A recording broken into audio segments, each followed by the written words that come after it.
नमस्कार, आर्या न्यूज देख रहे हैं आप। मैं हूं आपके साथ पल्लवी सिंह। खबरों की शुरुआत करते हैं मुख्यमंत्री योगी आदित्यनाथ से, जिन्होंने पुलिस कर्मियों को एक बेहतरीन सौगात दी है।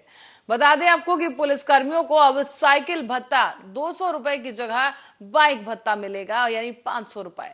आपको बता दें कि इसी भत्ते को लेकर मुख्यमंत्री योगी आदित्यनाथ ने घोषणा कर दी है और पुलिस स्मृति दिवस पर रिजर्व पुलिस लाइन में आयोजित कार्यक्रम को संबोधित करने के दौरान सीएम योगी आदित्यनाथ ने यह अहम घोषणा की।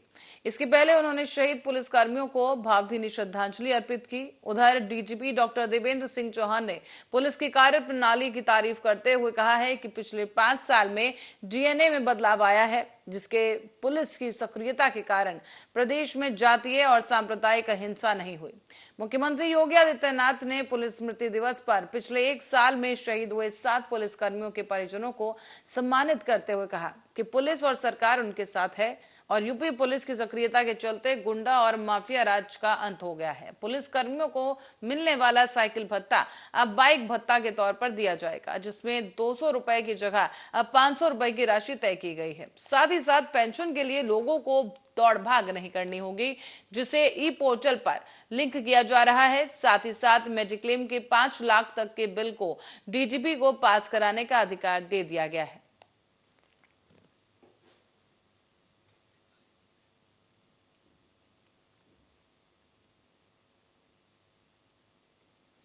और अब एक बड़ी खबर की ओर रुख करेंगे। कुशीनगर से बड़ी खबर सामने आ रही है, जो तस्वीरें भी आपको हम साथ में दिखा दें। कुशीनगर से इस वक्त की बड़ी खबर, जहां ट्रेन के स्लीपर कोच में गलियारे में नमाज पढ़ी गई है। बड़ी खबर इस वक्त की आपको कुशीनगर से दिखा रहे हैं, जिसकी तस्वीरें भी आप देख सकते हैं कि यहाँ पर ट्रेन के गलियारे में कुछ यात्री हैं जो नमाज पढ़ रहे हैं और ट्रेन में नमाज पढ़ने का ये वीडियो तेजी के साथ वायरल हो रहा है। खड्डा रेलवे स्टेशन का ये वीडियो बताया जा रहा है, जहां पर ये ट्रेन जिस वक्त खड़ी हुई थी उसी दौरान इस ट्रेन में नमाज पढ़ी गई है। जो ट्रेन में आवागमन के लिए जो रास्ता है यात्रियों के लिए, उस गलियारे में ये नमाज पढ़ी गई है और लोगों का रास्ता रोककर नमाज पढ़ी गई है। वीडियो साफ दिखाई दे रही है, जहां पर चादर बिछाकर ये यात्री नमाज पढ़ रहे हैं और लोगों के आने जाने का रास्ता ब्लॉक कर दिया गया है। उस दौरान इन्होंने नमाज पढ़ी है। कहा यह भी जा रहा है कि ट्रेन जिस वक्त खड़ी हुई थी, जब रुकी हुई ट्रेन थी, उसी दौरान इसमें नमाज पढ़ी गई है।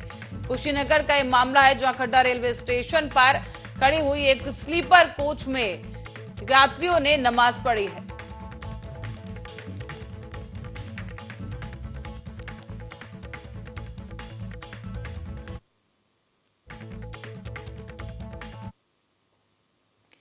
और अयोध्या के भव्य और दिव्य 3 दिवसीय दीपोत्सव के प्रथम दिन आज राम की पौड़ी पर 17 लाख दिए बिछाने का काम अंतिम दौर में पहुंच गया है। मामूली मात्रा में बेचे गए दिए कल तक बिछा दिए जाएंगे और प्रधानमंत्री नरेंद्र मोदी समेत अन्य प्रमुख अतिथियों के लिए निर्मित किए गए मंच के ठीक सामने राम मंदिर के मॉडल को बनाया गया है, जिस पर दियों को बिछाया जाएगा। और जब दीप जगमग होंगे तब राम मंदिर का मॉडल जगमगाहट के बीच अलौकिक और प्रभावशाली रूप धारण कर आकर्षण का केंद्र बन जाएगा। दिए बिछाने के काम में डॉक्टर राम मनोहर लोहिया अवध विश्वविद्यालय समेत कई अन्य सामाजिक संगठनों के करीब 22,000 वॉलंटियर अपनी सेवाएं दे रहे हैं। इसमें अधिकांश अध्ययनरत छात्र छात्राएं हैं, जिनका कहना है कि वैसे तो हम लोगों का ये दिए बिछाने का 6वां साल है, लेकिन इस साल प्रधानमंत्री नरेंद्र मोदी के दीपोत्सव में शामिल होने के कारण हम लोग अतिशय उत्साहित हैं और समर्पण भाव से राम की पौड़ी को दीपों से सजा रहे हैं, जो कि प्रधानमंत्री नरेंद्र मोदी के अयोध्या आगमन को सच्चे रूप में समर्पित हो सके। यही नहीं बल्कि राम की पौड़ी का आकर्षण जब दीप प्रज्वलित हो तो देश के साथ संपूर्ण विश्व के लिए एक आकर्षण का केंद्र का आधार बन जाए।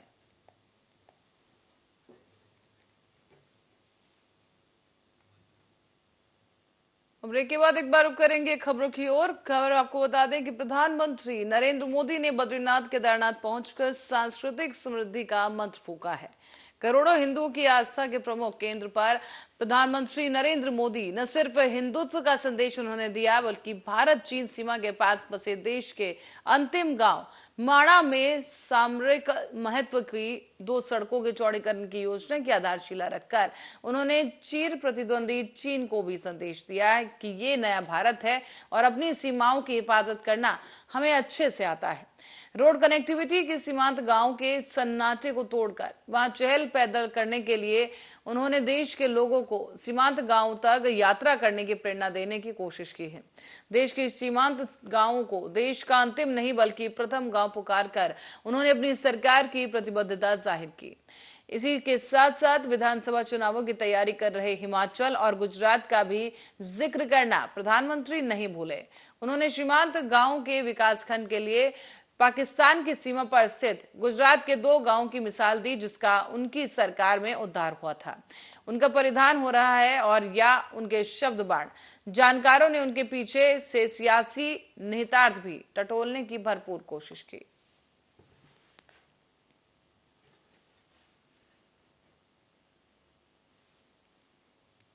मुख्यमंत्री फ्लैगशिप के सभी 100 जो शोधार्थी हैं वो अपने आकांक्षात्मक विकास खंडों में काम करने के साथ साथ ग्रामीण विकास पर एक ग्रंथ लिखें ताकि लोग इसे करीब से जान सके।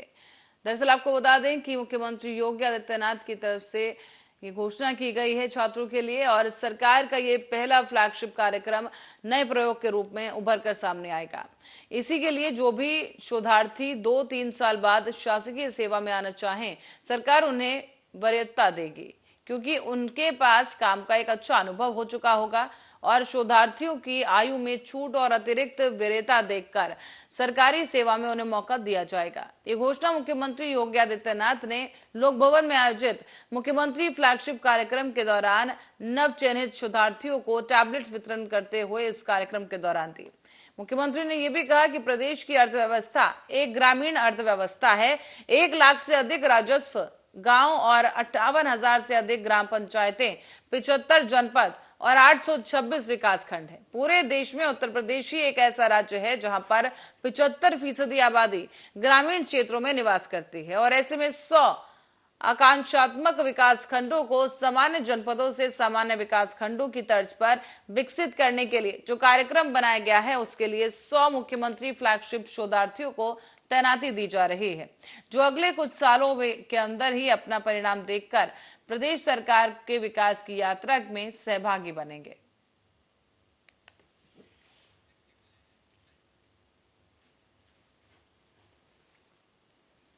और हमीरपुर से खबर है जहां पुलिस को बड़ी कामयाबी मिली है। इस कामयाबी के चलते न बड़ी संख्या में मोबाइल बरामद कर उनके मालिकों को वापस कर दिए गए हैं। बताया जा रहा है कि सर्विलांस टीम ने अथक प्रयास किए, जिसके बाद 175 मोबाइल बरामद किए गए हैं, और पुलिस अधीक्षक ने एक प्रेस कॉन्फ्रेंस में इस मामले का खुलासा कर दिया है। मिली जानकारी के अनुसार जो शिकायतें थी उन पर तत्परता दिखाते हुए पुलिस की तरफ से मोबाइल बरामद किए गए हैं, और जनपद की अलग अलग थाना, गौर जनपद और अलग अलग प्रांतों से संबंधित मोबाइल भी बरामद किए गए। एसपी ने सर्विलांस टीम को 25,000 रुपए का इनाम देने की भी घोषणा कर दी है।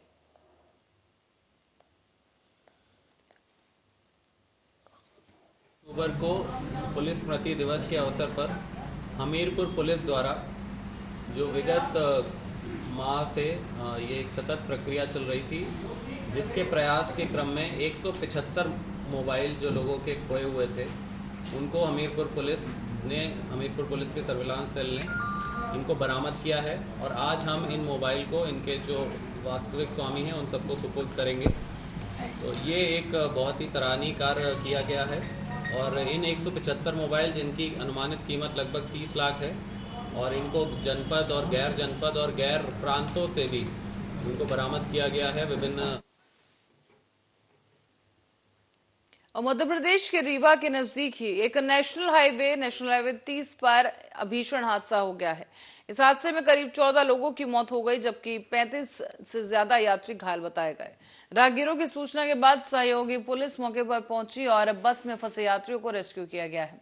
गंभीर घायलों को एम्बुलेंस के जरिए त्योथर सिविल अस्पताल समेत दूसरे अस्पतालों में भर्ती कराया गया। रीवा कलेक्टर के मुताबिक शुक्रवार की देर रात को करीब 11:30 बजे पहाड़ की घाट में यह हादसा हुआ है, और यूपी पासिंग बस जबलपुर से रीवा के रास्ते प्रयागराज जा रही थी, जिस दौरान यह हादसा हुआ। बताया जा रहा है कि उसी वक्त नेशनल हाईवे 30 की पहाड़ी उतरते समय यह हादसे का शिकार हो गई और बस हादसे का शिकार हुई, जिसके बाद बताया गया है कि कैबिन में 3 से 4 लोग फंस गए थे। हालांकि हादसे की वजह का पता फिलहाल नहीं चल सका है, लेकिन शुरुआती जांच में सामने आया कि सड़क पर आगे चल रहे किसी वाहन से ट्रक की टक्कर हुई थी। इसी वजह से ड्राइवर एकाएक ब्रेक लगाने के लिए मजबूर हुआ और इसी दौरान पीछे से तेज रफ्तार में आ रही यात्री बस इस ट्रक में जा घुसी। क्योंकि टक्कर सीधी थी, इसीलिए बस के कैबिन में बैठे लोगों के साथ आगे सीट पर बैठे यात्रियों की भी मौत हो गई है।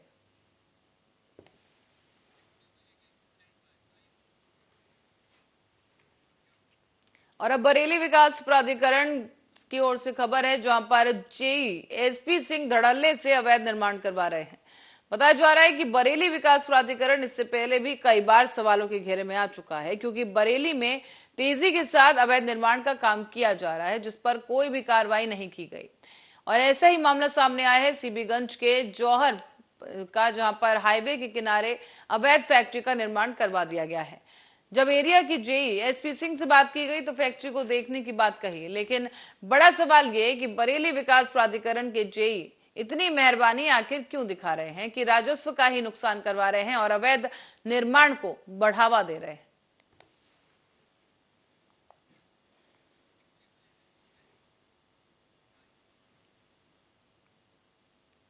महाराष्ट्र में मूसलाधार बरसात के कारण सब्जियों की खेती पर प्रतिकूल असर पड़ा है। इस दौरान टमाटर की खेती पूरी तरीके से बर्बाद हो चुकी है, जबकि अन्य फसलें और सब्जियां उनकी खेती भी बुरी तरीके से बर्बाद हुई है। इससे अंदाजा लगाया जा रहा है कि सब्जियों की आपूर्ति पर असर पड़ेगा और कहीं ना कहीं सब्जियों के दाम में बढ़ोतरी हो सकती है। अब आपको तस्वीरें यहां दिखा दें, जो आप अनुमान लगा सकते हैं कि क्या हाल है फसलों का। जलमग्न हो चुकी हैं ये फसलें और जिसका सीधा असर मंडी पर देखने पर मिला है और अब मंडी से इसका सीधा असर घर की आम जनता की रसोई पर पड़ेगा, क्योंकि सब्जियों के दाम बढ़ने वाले हैं। क्योंकि मौजूदा हालात इसी ओर इशारा कर रहे हैं कि बरसात के कारण काफी फसलें हैं जो खराब हो चुकी हैं। खासतौर पर टमाटर की जो फसल है उसे काफी ज्यादा नुकसान हुआ है और बाकी अन्य फसलें भी आप देख सकते हैं। टमाटर की फसल है जिसमें फफूंदी लग चुकी है और बहुत बुरी हालत में यहाँ पर ये फसलें हैं जो जलमग्न हो गई हैं और इनका अब सीधा असर एक आम जनता, एक आम रसोई पर पड़ने वाला है, क्योंकि सब्जियों के दाम में बढ़ोतरी देखी जाएगी।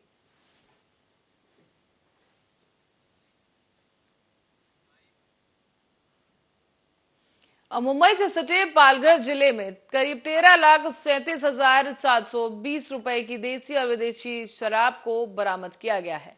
बताया जा रहा है कि शराब की एक खेप पुलिस ने चेकिंग के दौरान जब्त की है और इस मामले में पुलिस ने एक आयशर टेम्पो जिसकी कीमत बताई जा रही है उसे जब्त कर लिया है। आरोपी के ऊपर थाने में केस दर्ज कर लिया गया है।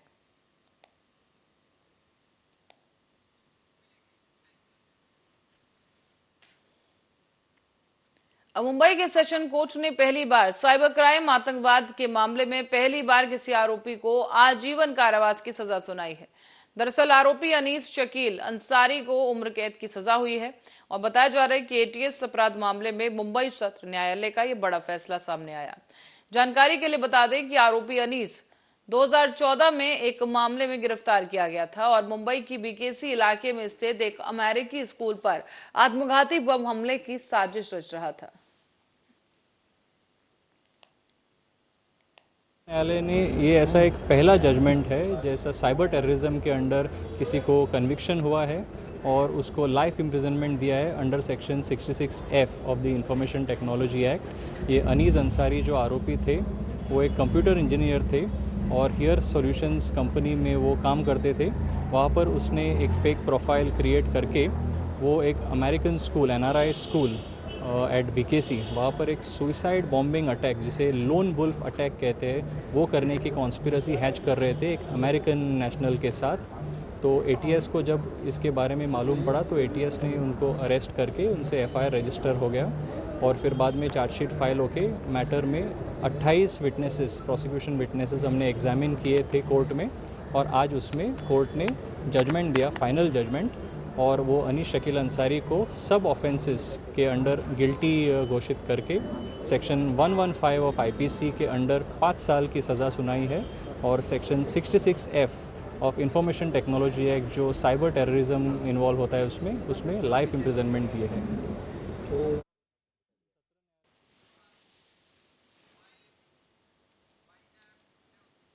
और इसी खबर के साथ ही बुलेटिन में फिलहाल के लिए इतना ही। आप बने रहे हमारे साथ, देखते रहे आर्य न्यूज।